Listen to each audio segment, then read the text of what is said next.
बंगाल में हो रहे एसआईआर को लेकर ममता बनर्जी बौखलाई।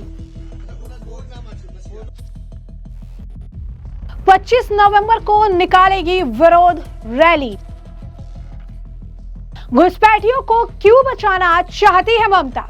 तृणमूल कांग्रेस और पश्चिम बंगाल की मुख्यमंत्री ममता बनर्जी बंगाल में हो रहे एसआईआर का लगातार विरोध कर रही है और इसी कड़ी में राज्य की सीएम ने फैसला लिया है कि 25 नवंबर को नॉर्थ 24 परगना जिले के बनगांव में एसआईआर विरोधी रैली को वो संबोधित करेंगी। ममता बनर्जी रैली के बाद बनगांव में एक विरोध मार्च में भी हिस्सा लेंगी। ये दूसरी एसआईआर विरोधी रैली है और विरोध मार्च होगा जिसका नेतृत्व खुद मुख्यमंत्री करेंगी।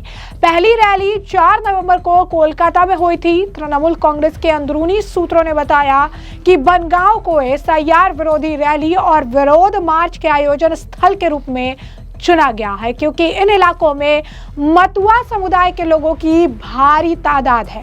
तृणमूल कांग्रेस ने पहले ही यह प्रचार शुरू कर दिया था कि एसआईआर के कारण मतुआ समुदाय के लोगों के नाम लिस्ट से हटा दिए जाएंगे। मतुआ पिछड़े वर्ग की एक हिंदू आबादी है जो पड़ोसी देश बांग्लादेश से शरणार्थी के रूप में आकर पश्चिम बंगाल के अलग अलग जिलों में बस रही है, जिनकी अंतरराष्ट्रीय सीमाएं जो है वो पड़ोसी देश बांग्लादेश से लगती है। बीजेपी ने भरोसा जताया है कि इनका जमावड़ा खास तौर से नदिया और नॉर्थ 24 परगना जिले में है। हालांकि राज्य बीजेपी नेतृत्व ने मतुआ समुदाय के लोगों को आश्वासन दिया है कि अवैध बांग्लादेशी और रोहिंग्या घुसपैठियों जिन्हें मतदाता सूची में अपना नाम दर्ज करा लिया है के अलावा किसी और को संशोधन प्रक्रिया के बारे में चिंता करने की जरूरत नहीं है। बीते गुरुवार को ममता बनर्जी ने भी मुख्य चुनाव आयुक्त यानी ज्ञानेश कुमार को चिट्ठी लिखकर एसआईआर प्रोसेस को स्थगित करने का अनुरोध किया था। लेटर में उन्होंने दावा किया था कि जिस तरह से प्रक्रिया चुनाव अधिकारी और राज्य के नागरिकों पर थोपी गई है वो अनियोजित, अराजक और खतरनाक है। राज्य के विपक्ष ने एसआईआर का विरोध किया है। उसी दिन पश्चिम बंगाल विधानसभा में विपक्ष नेता शुभेंदु अधिकारी ने ममता बनर्जी की चिट्ठी का विरोध करते हुए सीसी को पत्र भी लिखा था। अपने लेटर में विपक्ष नेता ने दावा किया था कि सीएम ममता बनर्जी का चुनाव आयुक्त को लिखा गया पत्र एसआईआर के जरिए मतदाता सूची शुद्धिकरण अभियान को विफल करने का एक हताश प्रयास था और उनके पत्र को विषय वस्तु राजनीति से प्रेरित और तथ्यात्मक रूप से गलत बताया था। इस मामले को लेकर दिलीप घोष का भी बयान सामने आया है। दिलीप घोष कह रही हैं कि जिस तरीके से मतुआ कम्युनिटी को लेकर या जो भी इस तरीके का ये बात फैलाई जा रही है कि हम निकाल देंगे या हटा देंगे, ऐसा कुछ होने वाला नहीं है। अब तक ममता बनर्जी ने आप लोग के लिए कुछ नहीं किया है, लेकिन जो लोगों का नाम नहीं है या फिर जो लोग आकर जिन्हें बसाया गया है ऑलरेडी, जो हिंदू है यहाँ से आए हुए, उनको जो है संरक्षण मिलेगा। क्या कहना है दिलीप घोष का, सुनिए।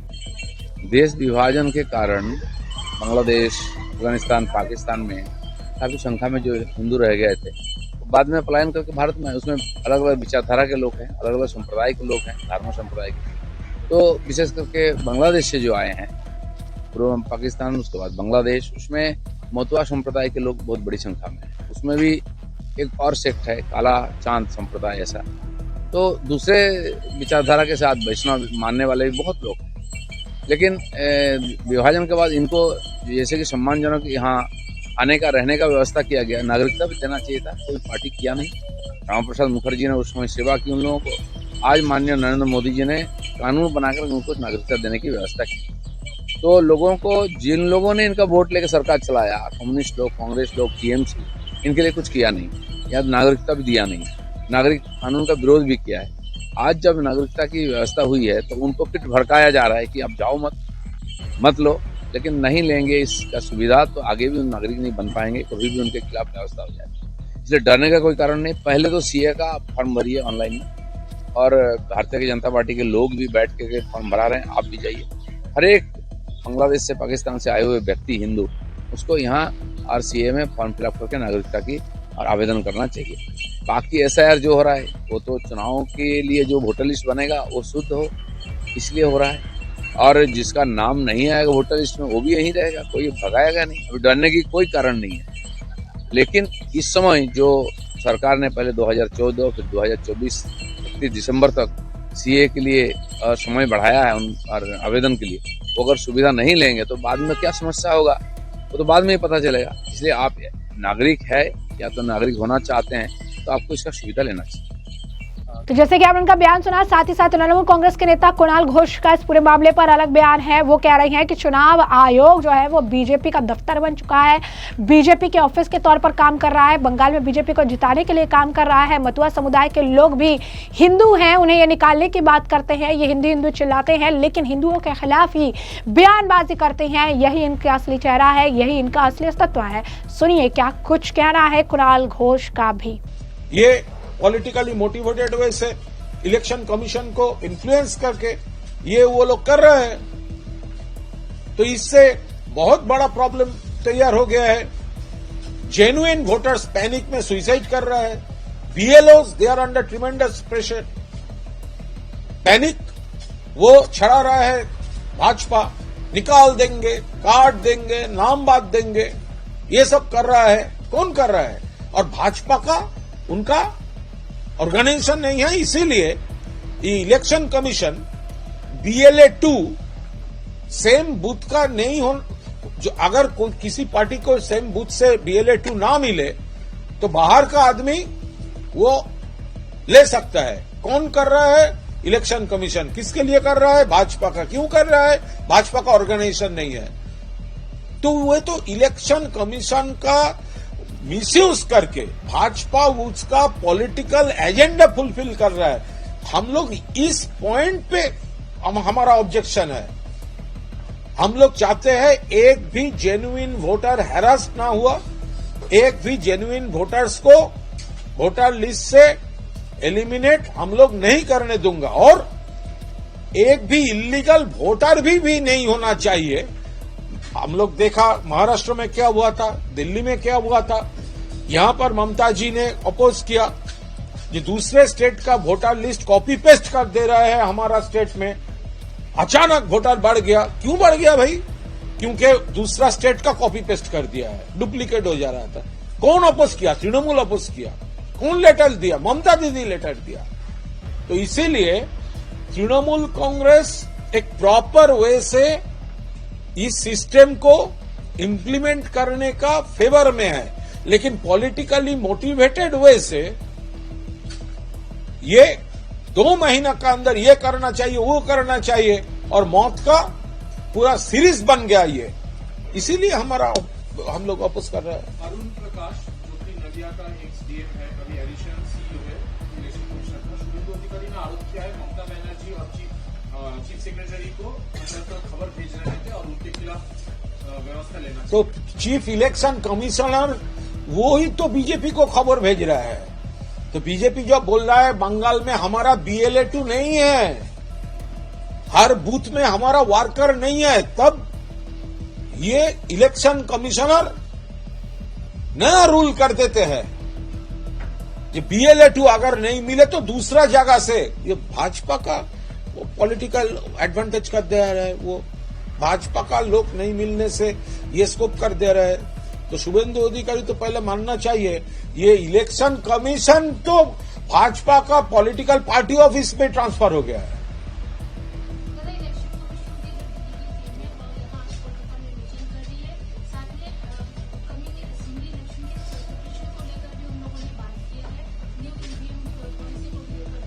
उसके ऊपर हमारा कोई कमेंट अभी नहीं है। टीएमसी की तरफ से नेक्स्ट वीक में जो बड़े प्रोग्राम हो रहे हैं एसआईआर को लेकर, वो तो होगा ही। हम तो पब्लिक के पास हम लोग तो जाऊंगा, हम लोग तो पब्लिक के पास जाऊंगा। एक तो पार्टी का पूरा एनालिसिस चल रहा है, जो हमारा all India general secretary Abhishek Banerjee जी जो इंस्ट्रक्शन दिया था, तो उसका तो पूरा हम लोग का जो रिपोर्ट है वो तो पार्टी लीडरशिप एनालाइज कर रहे हैं। उसके बाद नेक्स्ट स्टेप क्या होगा अभिषेक जी वो देंगे, ममता दीदी देंगे, और उसके बाद ये मथुआ कम्युनिटी जो है और डिफरेंट एरिया में जो ये भाजपा का पॉलिटिकली मोटिवेटेड SIR जिसका वो अभी जो लोग पैनिक में चला गया है, वो लोग बोलता है हिंदू हिंदू हिंदू हिंदू, लेकिन ये राजवंशी वो भी हिंदू है, मथुआ वो भी हिंदू है, वो लोग भी एक संकट में पड़ गया है। तो भाजपा का तो मतुआ लीडर तो टेम्स के वहां पर लंदन में घूम रहा है, और ये लोग तो फॉर्म फिलअप करने के वक्त उसका दोस्त कौन है, वो एकमात्र तृणमूल कांग्रेस अभी उसका साथ है। तो ममता बनर्जी तो क्लैरिफाई करेंगे, पब्लिक को मीट करेंगे। ये तो हमारा तृणमूल का पूरा प्रोसेस चल रहा है, वही प्रोग्राम के बाद प्रोग्राम होगा, एक के बाद एक प्रोग्राम होगा। ममता बनर्जी मथुरा संप्रदाय के बीच में जाकर रैली अब देखेंगे। अब ये तो जो लोग पैनिक, जो लोग को अभी एंजाइटी में पुश कर दिया है ये भाजपा और इलेक्शन कमीशन ने, तो उसके साथ तो ममता दीदी है, तृणमूल कांग्रेस है, अभिषेक बनर्जी है, तो ममता दीदी बार बार मैसेज दे रहा है। ममता तो जैसा कि आपने कुणाल घोष का बयान सुना, वह इस मामले को लेकर आपको बता दें कि मोहम्मद शफीकुल जो है वो भी बयान दे रहे हैं, काजमी है, उनका भी बयान इस पूरे मामले पर सामने आया है। कहते हैं कि एसआईआर से कोई आपत्ति नहीं है, एसआईआर तो होना चाहिए, लेकिन दो चीज़ों की आपत्ति है, पहला समय और दूसरा जो आपत्ति वो जता रहे हो ये है कि टाइमिंग गलत है और एसआईआर प्रक्रिया की जो जल्दीबाजी की जा रही है ये गलत है। उनका कहना है कि एसआईआर तो होता रहता है, इस बार भी वही हो रहा है, लेकिन जो समय चुना गया है इलेक्शन के बाद इसको आराम से फुर्सत से कराया जा सकता था। जो हड़बड़ी की जा रही है ये नहीं होनी चाहिए थी, इसे आराम से कराना चाहिए था, जल्दीबाजी में इसे कराया जा रहा है, ये गलत हो रहा है। जिस तरीके से प्रेशर डाला जा रहा है, हड़बड़ाहट जो है ये गलत है। यानी एक तरफ एसआईआर का अगर आप कहेंगे कि सुर में मिला रहे हैं कि एसआईआर जरूरी भी है, दूसरी तरफ ये कह रहे हैं कि चुनाव के बाद एसआईआर करना चाहिए, चुनाव से पहले नहीं तो सवाल उठने लगेंगे। सुनिए क्या कुछ ये भी कह रहे हैं। देखिए, एसआईआर जो है इलेक्शन कमीशन कर रहे हैं उनको, और होता भी है 10 साल 15 साल पर ये चीज होता है, होना भी चाहिए। इसमें कितने लोग माइग्रेट कर गए, कितने लोग इंतकाल कर गए, तो अब जो लोग रियल में हयात से हैं उनका नाम रहना चाहिए और जो लोग गुजर के हैं उनका नाम काट देना चाहिए। ये इलेक्शन कमीशन का पावर भी है और वो अपना इस्तेमाल भी करते हैं और करना भी चाहिए, इसको मॉडिफाई होनी चाहिए। लेकिन इसमें दो तरीके पर हम लोगों को इख्तिलाफ है, एक तो टाइम का और दूसरे तरीका का। टाइम का यह है कि पिछला जो एसआईआर हुआ था वो असेंबली इलेक्शन के बाद हुआ था, ये इलेक्शन से पहले हो रहा है। पिछले बार जो एसआईआर हुआ था वो 3 साल में मुकम्मल हुआ था। इस मर्तबा जो एसआईआर हो रहा है 10 करोड़ लोगों का 1 महीना के अंदर एसआईआर मुमकिन है, और लोग कितने परेशान होंगे। दूसरी चीज, पिछले बार जब हुआ था तो बीएलओ अपना रिकॉर्ड सब ले करके सबके घर घर जा करके चेक करते थे, बोलते थे भाई ये नाम है कि नहीं है, या मर गए या माइग्रेट कर गए।